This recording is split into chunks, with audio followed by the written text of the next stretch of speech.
Welcome to my YouTube channel. आप सभी का मेरे चैनल पे स्वागत है।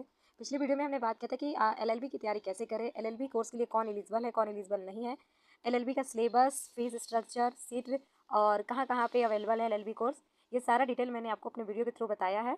लिंक आपको उस वीडियो का डिस्क्रिप्शन में मिल जाएगा और वो वीडियो आई बटन में आपको शो कर रहा हो, तो ज़रूर से ज़रूर उस वीडियो को वॉच कीजिए अगर आपको एलएलबी कोर्स करना है तो, या फिर आपके घर में जिस किसी को भी आपके भाई बहन करना हो तो उन्हें ज़रूर इस वीडियो को शेयर कीजिए। और चैनल को अभी तक सब्सक्राइब नहीं किया तो प्लीज़ चैनल को सब्सक्राइब कर लीजिएगा। इलाहाबाद यूनिवर्सिटी से रिलेटेड किसी भी इन्फॉर्मेशन के लिए आप हमारे चैनल को सब्सक्राइब कर सकते हैं।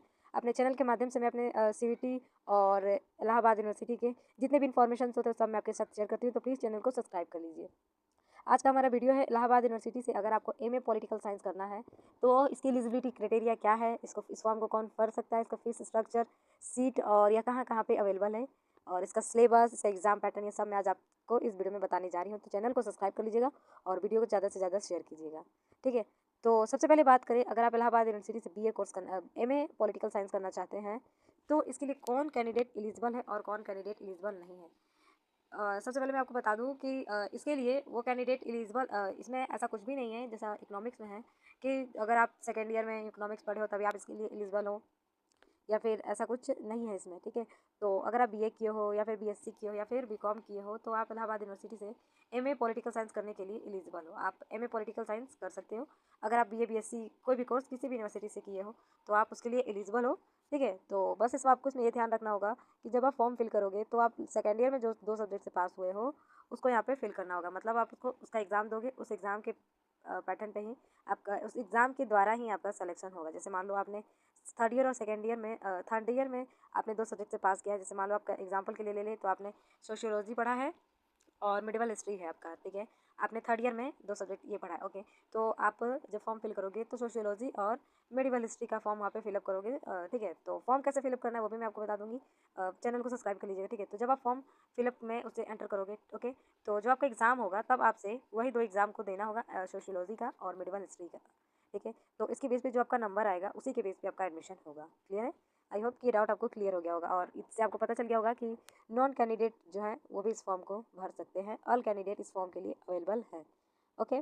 ग्रेजुएशन से कोई मतलब नहीं आपका कि आपने पॉलिटिकल साइंस पढ़ा है या नहीं पढ़ा है, ओके।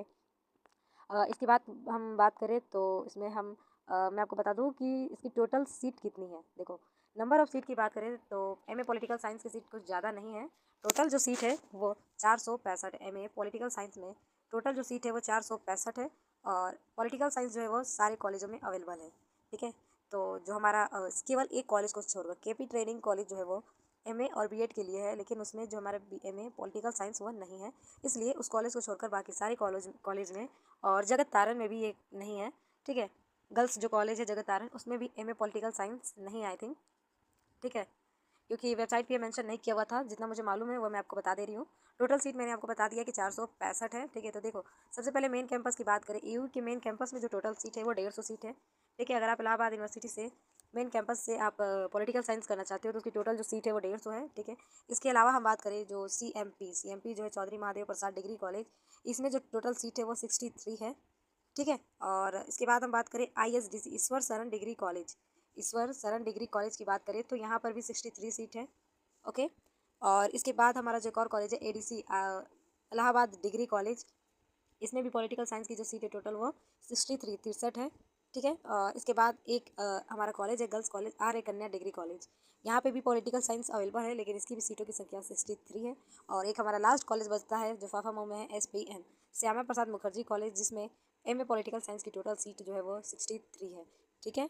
बाद हम सिलेबस देख लेते हैं, ठीक है। तो मैं यहाँ पे सिलेबस 3 भाग में बताऊंगी। जो एक ऐसे बच्चे होंगे जो केवल पॉलिटिकल साइंस के लिए भरे होंगे, और कुछ कैंडिडेट ऐसे होंगे जो ग्रेजुएशन का 2 सब्जेक्ट और प्लस पॉलिटिकल साइंस के लिए अप्लाई करेंगे, ठीक है।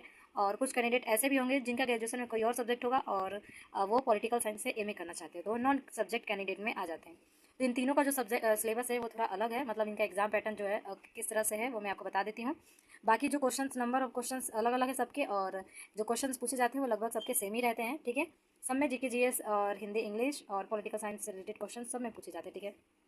तो मैं आपको यहाँ पे जितने भी आपके डाउट्स हैं सब क्लियर कर देती हूँ, ठीक है। इसके बाद हम फीस और जो हमारे पिछले साल के जो कट ऑफ गए थे उसका भी बात कर लेंगे, ठीक है। तो सबसे इसके देख लेते हैं इसका सिलेबस क्या है, ठीक है।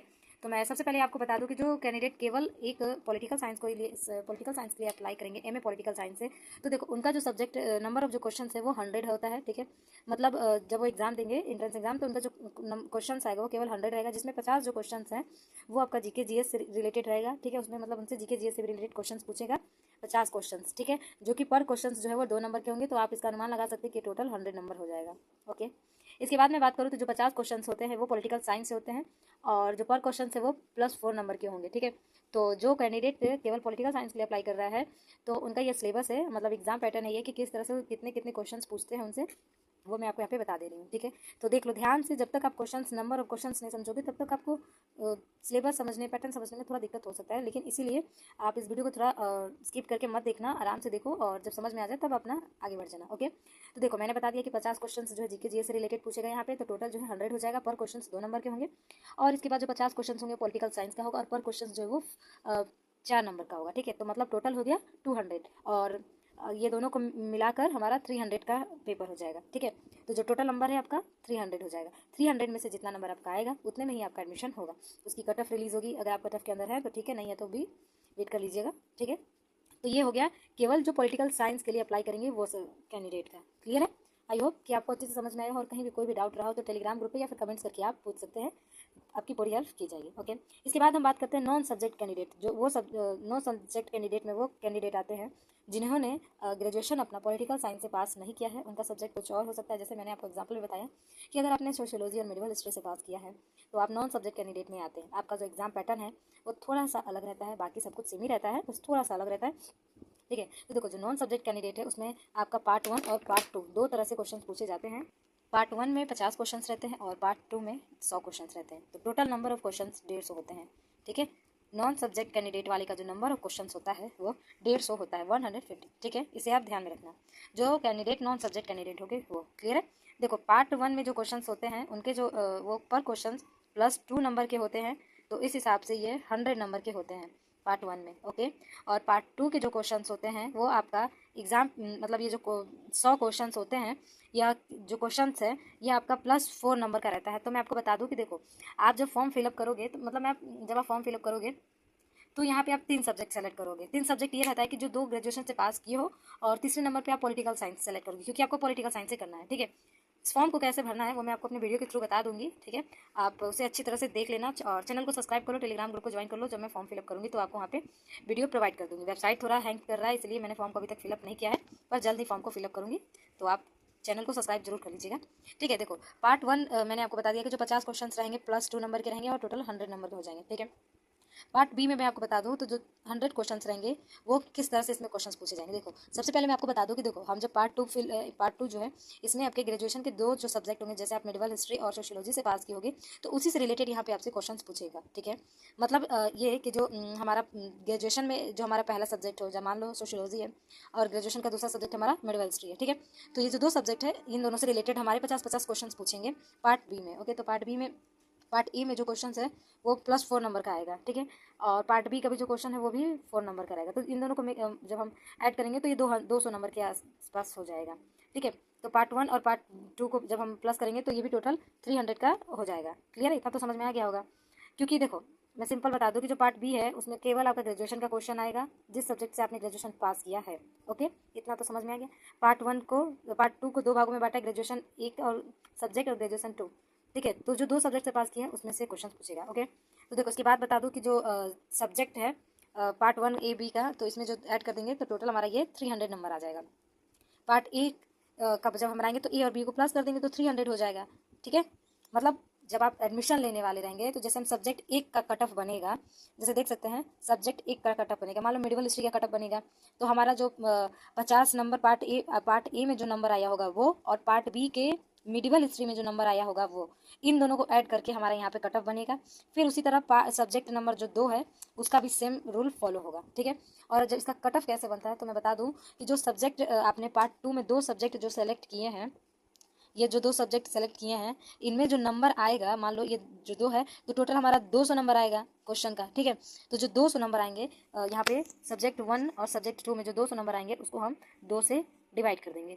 जो 2 से डिवाइड करने के बाद जो नंबर आएगा, मान लो कि आपका नंबर आ गया 190 के आसपास आपका टोटल नंबर आया, ठीक है। 190 के आसपास नहीं, मान लो 170 के आस, मान के चलते हैं 160 नंबर आपका, ठीक है। मान लो आपको यहाँ पे 150 नंबर आया है, ठीक है।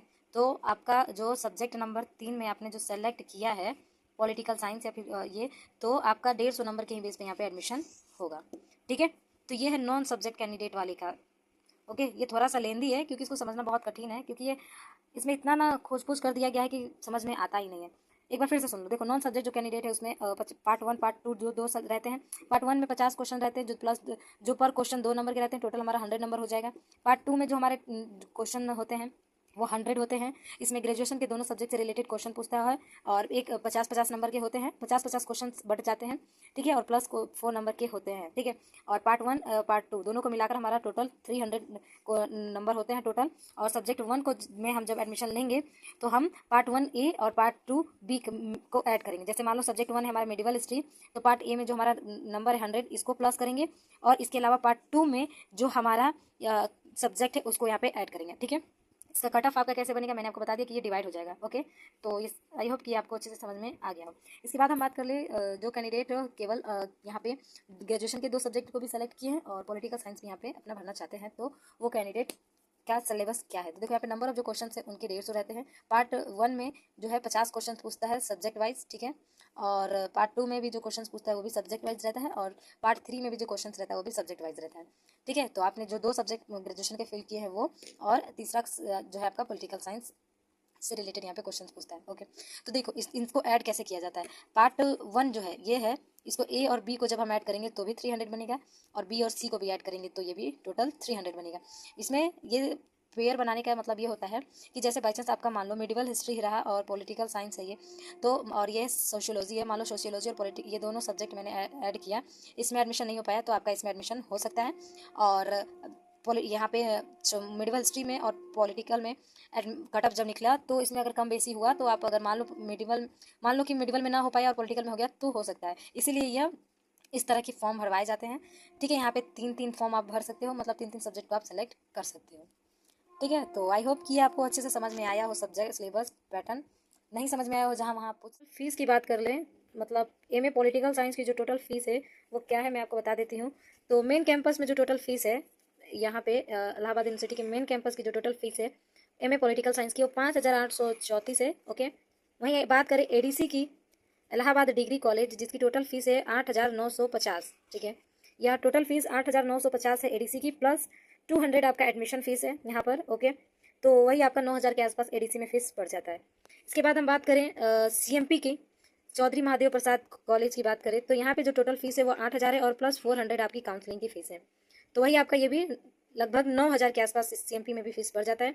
एसपीएम की बात करें श्यामा प्रसाद मुखर्जी की, तो यहाँ पे आपकी जो टोटल फीस है वो 10,000 है, और 400 रुपये जो है वो आपका काउंसलिंग है, ठीक है।